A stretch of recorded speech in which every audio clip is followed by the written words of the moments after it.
एक क्वेश्चन है जो मेरे से ऑलमोस्ट मेरे हर सेशन में कोई ना कोई जरूर पूछता है, तो मैंने सोचा कि आज इस क्वेश्चन की डेप्थ में हम चलेंगे मिल करके, यानी कि आप जो मुझे अभी वीडियो में देख रहे हैं और मैं, हम लोग मिल करके इस क्वेश्चन की डेप्थ में चलेंगे और डीपली समझने की कोशिश करेंगे कि इस क्वेश्चन का क्या आंसर है। वो क्वेश्चन है कि हमेशा मोटिवेटेड कैसे रहे।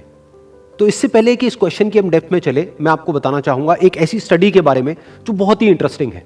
वो हुई थी कोलंबिया यूनिवर्सिटी में 1998 में। एक प्रोफेसर ने स्टडी को किया जिसमें कि बहुत सारे बच्चे थे जो कि सारे 5th स्टैंडर्ड के थे और उनको पजल्स थी बहुत तरह तरह की सॉल्व करने के लिए। उसमें से कुछ पजल्स बहुत ही मुश्किल थी, कुछ बहुत ही आसान थी।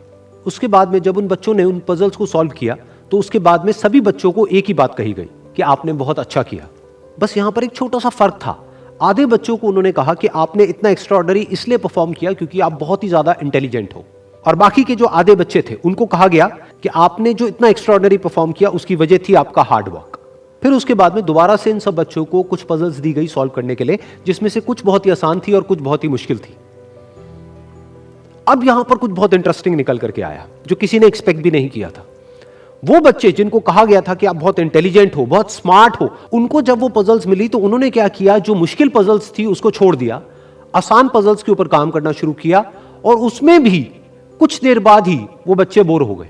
दूसरी तरफ से वो बच्चे जिनको कहा गया था कि आपने इतना एक्स्ट्राऑर्डिनरी परफॉर्म इसलिए किया क्योंकि आपने हार्डवर्क किया, उन्होंने सिर्फ आसान पजल्स को अटेम्प्ट नहीं किया बल्कि मुश्किल से मुश्किल पजल्स को भी अटेम्प्ट किया और सॉल्व किया। फिर उसके बाद में जब ये पूरी स्टडी कंप्लीट हुई तो उन बच्चों से पूछा गया कि किसको ज्यादा मजा आया इसको करने में। तो वो बच्चे जिनको कहा गया था कि आप बहुत इंटेलिजेंट हो, उनको मजा नहीं आया, यानी कि वो मोटिवेटेड नहीं थे। और वो बच्चे जिनको कहा गया था कि जो भी आपने किया वो अपने हार्डवर्क की वजह से किया, उन्होंने ना सिर्फ अच्छा परफॉर्म किया बल्कि वो एंड तक मोटिवेटेड भी थे और उनको मजा भी आया। अब ये स्टडी जिसके बारे में मैंने अभी आप लोगों को बताया, ये इतनी इंटरेस्टिंग इसलिए है क्योंकि ये जिस तरीके से हम सोचते हैं, हमारे थॉट पैटर्न को चैलेंज करती है। हम क्या सोचते हैं कि अगर हम पेरेंट्स हैं या हम टीचर्स हैं और अपने बच्चों को हम बोलेंगे कि आप बहुत इंटेलिजेंट हो, आप बहुत स्मार्ट हो, तो वो अच्छा परफॉर्म करेंगे। लेकिन इस स्टडी में एग्जैक्ट उसका ऑपोजिट निकल करके आया है। तो इस स्टडी में जो फैक्ट्स रिवील हुए उसको समझने के लिए हमको एक कॉन्सेप्ट को समझना पड़ेगा, जिस कॉन्सेप्ट को कहा जाता है लोकस ऑफ कंट्रोल। हुआ क्या कि जिन बच्चों को कहा गया कि आप बहुत ही स्मार्ट हो, बहुत ही इंटेलिजेंट हो, उनका जो लोकस ऑफ कंट्रोल था वो उनके अंदर नहीं था, उनके बाहर था। लोकस का मतलब है सेंटर ऑफ कंट्रोल, मतलब कि अगर वो स्मार्ट है, अगर वो इंटेलिजेंट है, तो इसमें उनका खुद का कोई रोल नहीं है, वो उनके कंट्रोल से बाहर है।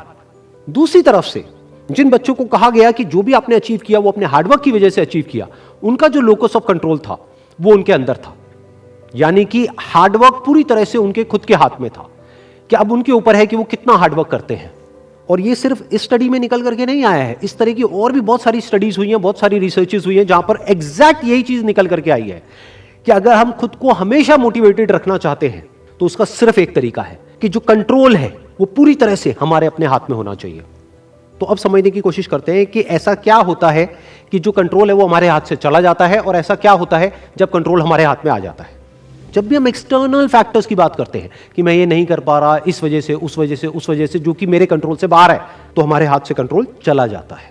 लेकिन जब हम बात करते हैं कि हम एग्जैक्टली क्या कर सकते हैं, जब हम अपनी कैपेबिलिटीज के बारे में बात करते हैं, तब कंट्रोल पूरी तरह से हमारे हाथ में आ जाता है। जब हमारा फोकस उन रीजंस पे नहीं होता है जिनकी वजह से हम वो नहीं कर सकते जो हम करना चाहते हैं, बल्कि उस जगह पर होता है कि जिस वजह से हम वो कर सकते हैं जो हम करना चाहते हैं, तब हम अंदर से मोटिवेटेड होते हैं।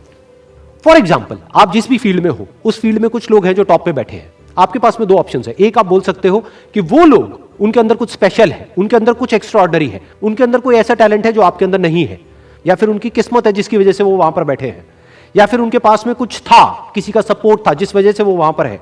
अगर इसमें से ऐसा आपने कुछ भी बोला तो आप फंस गए। अब आप मोटिवेटेड नहीं रह सकते उस काम को करने के लिए जो आप काम कर रहे हो, क्योंकि अब कंट्रोल आपके हाथ से बाहर है। क्योंकि अब अगर आपके पास में वो है ही नहीं जो उनके पास में है, तो अब आप वो कैसे बन सकते हो जो कि वो बन चुके हैं।